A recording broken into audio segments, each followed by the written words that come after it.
سردار اولیاء حضور غوث پاک رحمۃ اللہ تعالی علیہ پہلی رمضان 470 ہجری کو جیلان میں پیدا ہوئے۔ آپ رحمۃ اللہ تعالی علیہ نے بیسک ایجوکیشن جیلان میں حاصل کی اور مزید تعلیم کے لیے 488 ہجری میں آپ بغداد تشریف لائے اور دینی علوم میں وہ کمال حاصل کیا کہ زمانے کے علماء کرام سے آگے نکل گئے۔ آپ رحمۃ اللہ علیہ نے نہ صرف خود علم حاصل کیا بلکہ علم کے نور سے زمانے کو روشن فرما دیا۔ آپ رحمۃ اللہ تعالی علیہ اپنے مدرسے میں لوگوں کو تفسیر، حدیث، فقہ وغیرہ کے سبجیکٹس پڑھاتے اور مختلف قرآتوں کے ساتھ قرآن مجید بھی پڑھاتے تھے۔ عبادت کا یہ عالم تھا کہ 40 سال عشاء کے وضو سے نماز فجر ادا فرمائی۔ میرے غوث پاک رحمۃ اللہ تعالی علیہ دین اسلام کی بے مثال خدمت فرما کر 11 ربیع الثانی 561 ہجری میں انتقال فرما گئے۔ آپ رحمۃ اللہ علیہ نے 91 سال کی عمر پائی اور بغداد شریف میں آپ کا مزار شریف موجود ہے۔ رونق کل اولیاء یا غوث اعظم دستگیر، پیشوا اصفیاء یا غوث اعظم دستگیر۔ پیارے امیر اہل سنت، یہ ارشاد فرما دیجیے کہ آج کے دور میں حضور غوث پاک رحمۃ اللہ علیہ کی سیرت جاننے اور اس پر عمل کرنے کی کتنی ضرورت ہے۔ سبحان اللہ، غوث پاک کی سیرت بیان کرنے کا یہ بھی اچھا اچھوتا انداز ہے۔ آج کل کتنی ضرورت ہے اور یہ پیمانہ کیسے لایا جائے۔ کل کتنی ضرورت تھی، اب آنے والی کل کتنی ضرورت پڑے گی۔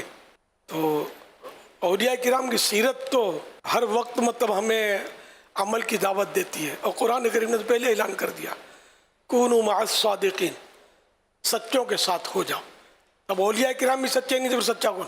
تو ان کے ساتھ ہمیں ان کی محبت کے ساتھ اپنی زندگی گزارنی ہے اور ان کی سیرت کے مطابق عمل کرنے ہیں اور ان کے نقش قدم پر چلنا ہے۔ یہ محاورہ نقش قدم پر، حقیقت میں غوث پاک کا نقش قدم نظر آ جائے تو میں تو سر بھی نہ رکھ سکوں، میرا سر بھی اس قابل نہیں۔ آپ پاؤں سے چلنا دوسری بات ہے، تو ظاہر ہے تو یوں مطلب یہ کہ نقش قدم پر ان کے چلا جائے۔ اس سے مراد یہی ہوتی ہے کہ ان کے فرامین جو ہوتے ہیں، ان کے فرمان پر عمل کیا جائے، انہوں نے جو کچھ اچھائیاں کی، نیکیاں کی، ان کو فالو کیا جائے، اس طرح مطلب ان کے نقش قدم پر چلا جائے۔ اب ہم مطلب بولے ہم غوث پاک کے چاہنے والے ہیں، بہت دھوم دھام سے نیاز کریں گے۔ میں بولوں گا میں پہلے نماز پڑھنا، نیاز تو کرنا ہے، نیاز نہیں چھوڑیں گے، تو نماز بھی تو پڑھیں گے نا۔ تو آج سے نہیں برسوں سے بولتا ہوں میں نیازی ہوں، پہلے نمازی ہوں۔ کہ غوث پاک نے نمازیں پڑھی ہیں، نمازوں کی ہمیں ترغیب دی ہے، تلقین کی ہے۔ ان کے نانا جان صلی اللہ علیہ وسلم نے نمازوں کی تاکید کی ہے، اور ان کے نانا جان صلی اللہ علیہ وسلم کو آخری نبی بنانے والے رب نے بھی نماز کا حکم دیا ہے، اور غالباً قرآن کریم میں 700 جگہ پر نماز کا تذکرہ ہے، غالباً 700 جگہ پر اتنی نماز کی تاکید ہے۔ اور بچپن سے جب سے سمجھو ہوش آیا نا، میں نے پہلے بورڈ لگتے تھے بلیک بورڈ جگہ جگہ یا دیواروں پہ، نماز قائم کرو، نماز قائم کرو۔ اب پتہ نہیں، اب سوشل میڈیا نے بہت کچھ بھلا دیا ہوگا، اب نہیں لکھتے ہوں گے، پہلے لکھتے تھے۔ تو اس سے بھی بڑا ذہن بنتا تھا یار، نماز قائم کرو، نماز قائم، جگہ جگہ لکھا ہوتا تھا پہلے۔ جو بڑی عمر کے ان کو یاد ہوگا، پہلے لکھتے تھے، اب نہیں لکھتے۔ بہرحال یہ کہ نماز کا ایک ذہن بچپن سے بن گیا، نماز فرض ہے، پڑھنی ہے، الحمدللہ۔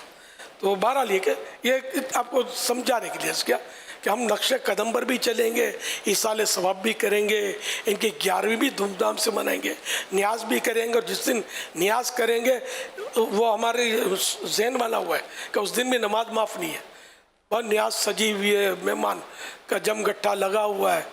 اللہ اکبر، اللہ اکبر۔ غوث پاک کے رب کے لیے نماز پڑھنے کا اعلان ہو رہا ہے کہ آؤ، جس غوث پاک کی نیاز کر رہے ہو ان کے رب کی نماز کے لیے چلو۔ تو ہم نے یہ نیاز یہاں جوں کی توں چھوڑنی ہے، اور مہمانوں کو بولنا چلو یہ مسجد ہے، آؤ پہلے نماز پڑھتے پھر انشاءاللہ نیاز کھائیں گے۔ ٹھیک ہے، یہی کرنے کا ہے نا، طریقہ یہی ہمارا، اور انشاءاللہ یہی رہے گا۔ اللہ پاک اسی میں ہمیں برکتیں دے اور اس پر استقامت بھی دے، اور سارے مسلمانوں کو اسی پر قائم کرے۔